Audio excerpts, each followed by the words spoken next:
नमस्कार दोस्तों, स्वागत है आपका एग्रीकल्चरल साइंसेज में। मैं आलोक द्विवेदी। आज हम लोग डिस्कस करेंगे चैप्टर 8 जो कि है आपका crop production, fundamentals of agriculture. Arun Katyayan volume 1 के बुक का ये चैप्टर है। और इससे पहले हम लोगों ने चैप्टर 7 तक डिस्कस कर लिया है सभी टॉपिक्स को डिटेल में। तो यदि आपने उन्हें नहीं देखा है तो प्लेलिस्ट बनी हुई है चैनल पर, fundamentals of agriculture Arun Katyayan volume 1 के नाम से, तो आप उसे वहाँ जाकर देख सकते हैं। हमने सभी टॉपिक्स को डिस्कस किया है, छोटे से छोटा और बड़ा से बड़ा लेकर। ठीक है, तो आप उन्हें जाकर देखिए। और यदि आपने चैनल सब्सक्राइब नहीं किया है तो चैनल को सब्सक्राइब करिए, क्योंकि हम हमेशा एग्रीकल्चरल वीडियोस को लाते रहते हैं आपके एग्ज़ाम को इजी बनाने के लिए। चलिए, आज का जो हमारा डिस्कशन होगा वो होगा कुछ इम्पॉर्टेंट जो सीरियल्स हैं, यूँ कहें कि जो क्रॉप्स हैं। सबसे पहला टॉपिक आपका इस चैप्टर में यही है कि कुछ इम्पॉर्टेंट क्रॉप्स के बारे में आप जानें, उनके बोटानिकल नेम जानें, उनका ओरिजिन जानें, और थोड़ा बहुत उनके ऊपर में एक आपके पास मोटा मोटा एक अंदाज़ा होना चाहिए कि आखिर ये क्रॉप्स हैं क्या और इनके अंदर ऐसी क्या खास बात है। तो ये आपको जानना चाहिए शुरुआती दौर में इस चैप्टर में। इसके बाद फिर इन क्रॉप्स को डिटेल में आपको पढ़ाया जाएगा। तो आज हम लोग जो डिस्कस करने वाले हैं वो डिस्कस करेंगे सीरियल्स के बारे में। देखिए, सीरियल्स का आज डिस्कशन होगा, इन्हीं के बोटानिकल नेम और इन्हीं के कुछ फीचर्स और भी डिस्कस करेंगे हम लोग। जैसे कि सीरियल्स आप कहते हैं आम भाषा में, और इसी को आप कहते हैं ग्रैमिनी। ठीक है, साइंटिफिक लैंग्वेज में आप इसको बोल देते हैं ग्रैमिनी। तो ग्रैमिनी फैमिली के अंदर सारे सीरियल्स आते हैं, ऐसा आप कह सकते हैं। देखिए, जो सबसे पहला है आपका वो है राइस। तो राइस का जो बोटानिकल नेम है वो है ओराइजा सटाइवा। क्या है? Oryza sativa. अब इसको कुछ लोग सैटिवा पढ़े हैं, सटाइवा पढ़े, उनकी श्रद्धा के ऊपर है। इसका ओरिजिन कहाँ हुआ, कहाँ पाया गया था ये? तो ये पाया गया इंडो बर्मा रीजन में, जो है, जो पहले क्या था, इंडो म्यांमार अब कहते हैं। पहले जो है म्यांमार का नाम बर्मा ही था, तो इंडो बर्मा कहा जाता था, अब ये इंडो म्यांमार कहा जाता है।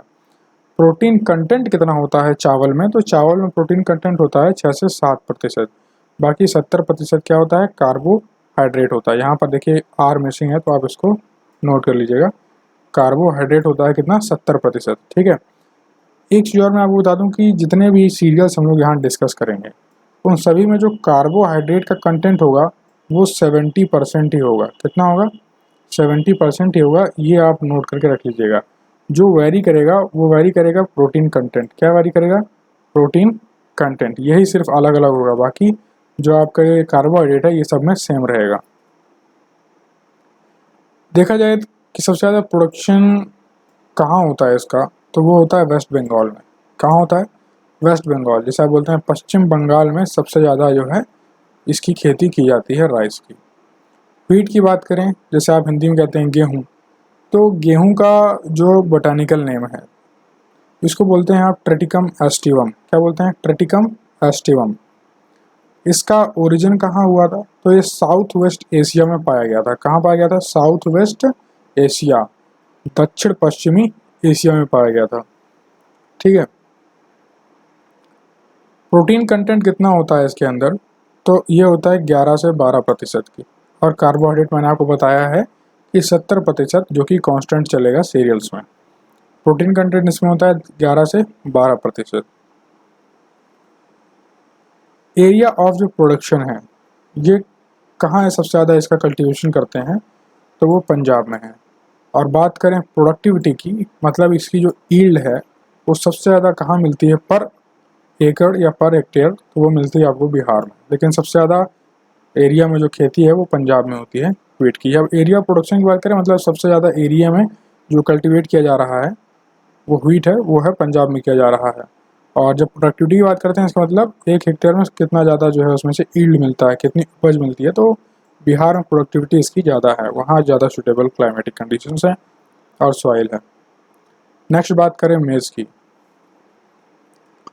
तो मेज़ माने मक्का।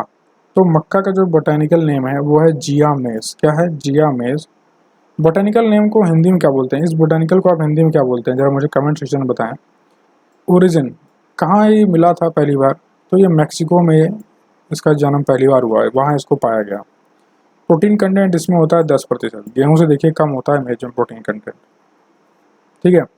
एरिया ऑफ प्रोडक्शन की बात करें तो उत्तर प्रदेश में ज़्यादा होता है ये, यहाँ सबसे ज़्यादा जो है बोया जाता है।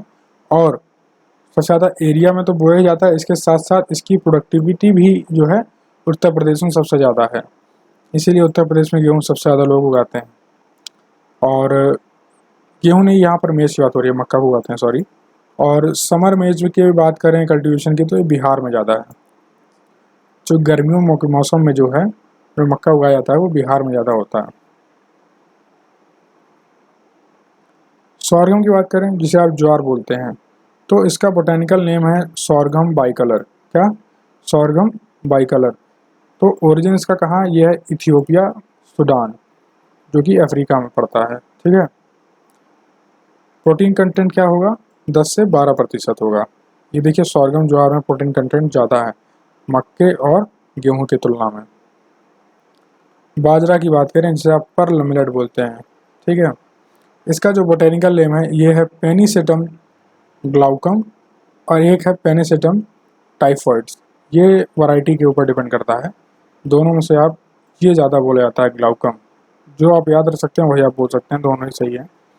इसका ओरिजिन हुआ था अफ्रीका में। कहाँ हुआ था? अफ्रीका में।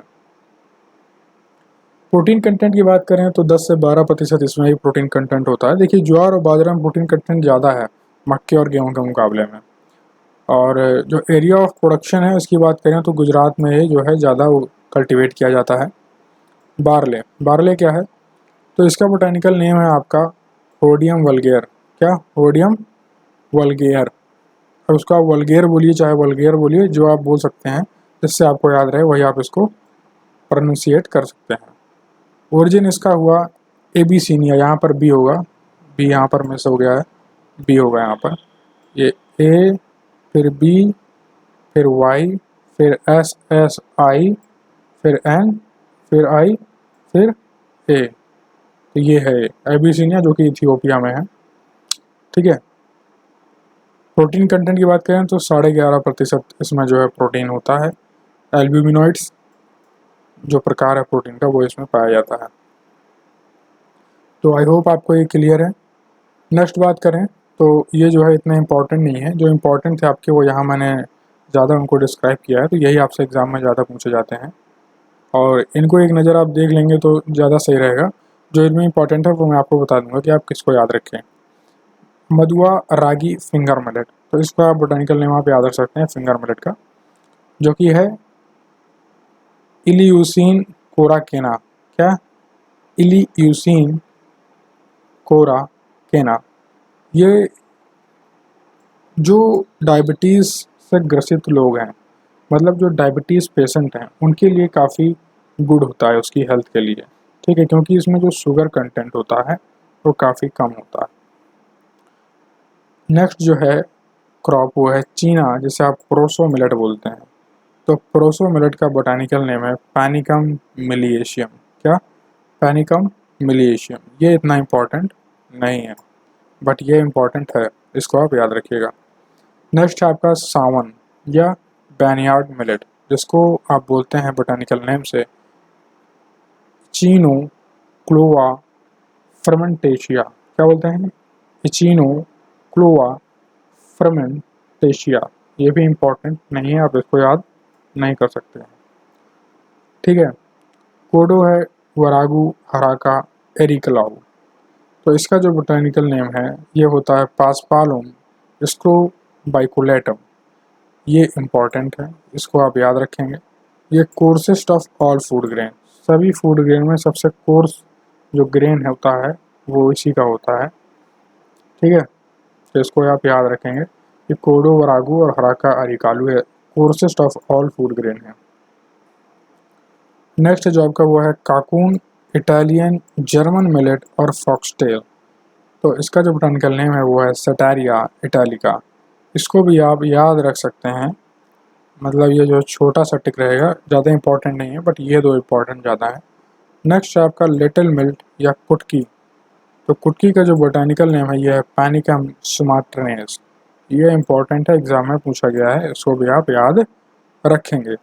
तो आई होप आपको चीज़ें क्लियर हैं कि आपको कौन कौन से सीरियल्स को याद रखना है, कौन से सीरियल्स को नहीं याद रखना है। और इसके बाद हम लोग जो है डिस्कस करेंगे ऑयल सीड्स के बारे में, देन फाइबर क्रॉप्स के बारे में। इसी तरीके से डिस्कस करते हुए चलेंगे और फिर इन्हीं क्रॉप्स को हम लोग डिटेल में डिस्कस करेंगे। मैं एक आपसे क्वेश्चन पूछना चाहता हूँ जो कि आपका करंट अफेयर है एग्रीकल्चर से रिलेटेड। अभी एक इंस्टीट्यूट है जो उसने एक एप्लीकेशन लॉन्च किया है मैंगो बाबा करके। तो वो मैंगो बाबा प्ले स्टोर पे आपको मिल जाएगा जब आप सर्च करेंगे मैंगो बाबा। तो बेसिकली इस एप्लीकेशन को इंस्टॉल करने का जो मकसद था वो ये था कि जो आपके मैंगो हैं, क्या हैं, जो आपके मैंगो हैं तो इनकी जो बेस्ट क्वालिटी है वो डायरेक्ट कंज्यूमर को मिले, कोई मिडल मैन ना बीच में हो। और सबसे बड़ी बात कि हमारे इंडिया में कई प्रकार के मैंगो हैं, कई वैरायटी है मैंगो की, लेकिन कंज्यूमर के पास सिर्फ कुछ वैरायटी पहुंच पाती हैं और कुछ नहीं पहुंच पाती। और सबसे जो हार्मफुल जो इफ़ेक्ट है बाज़ार में जो मैंगो मिल रहा है आपको इन ठेले वालों और दुकान जो फल मंडी है वहाँ पर, तो कार्बाइड से पकाए हुए आम मिल रहे हैं आपको। नेचुरली जो है राइपेंड मैंगो नहीं है वो, तो वो भी नुकसान करते हैं आपके शरीर के लिए। ठीक है, तो इस चीज़ों को देखते हुए, इन सभी मुद्दों को देखते हुए उस इंस्टीट्यूट ने ये एप्लीकेशन बनाया मैंगो बाबा, जहाँ पर आपको एक रीज़नेबल प्राइस में मैंगो उपलब्ध कराया जाएगा विदाउट एनी मिडिल मैन के इंटेलिजेंस के थ्रू। ठीक है, तो ये किस इंस्टीट्यूट ने जो है मैंगो ऐप लॉन्च किया है, मैंगो बाबा का जो ऐप है, ये आप मुझे कमेंट सेक्शन में बताएंगे और मैं इसका आंसर आपको टेलीग्राम पर ही बताऊंगा आज शाम तक। So thank you guys. और यदि आपने जो है वीडियो को समझने में कोई तकलीफ़ हुई है आपको, या कोई डाउट रह गया है, या कुछ पूछना चाहते हैं, तो वह आप मुझसे पूछ सकते हैं मेरे इंस्टाग्राम हैंडल पर। यह है मेरा इंस्टाग्राम यूज़र नेम alok_dwivedi52। यहाँ आप मुझसे अपनी क्वेरी को पूछ सकते हैं, क्वेरी आपकी सॉल्व ज़रूर की जाएगी। और रेगुलर नोटिफिकेशंस और अपडेट के लिए और एग्रीकल्चर करंट अफेयर्स के लिए आप इस टेलीग्राम चैनल को ज्वाइन करें। यहाँ आपको करंट अफेयर से अवगत कराया जाता है डेली बेसिस पर, जो भी एग्रीकल्चर से रिलेटेड करंट अफेयर आती है। यदि इसकी वीडियो नहीं बनाई जाती है तो यहाँ आपको रिटन फॉर्म में वो बता दिया जाता है। सो थैंक यू गाइस, जय हिंद, जय भारत।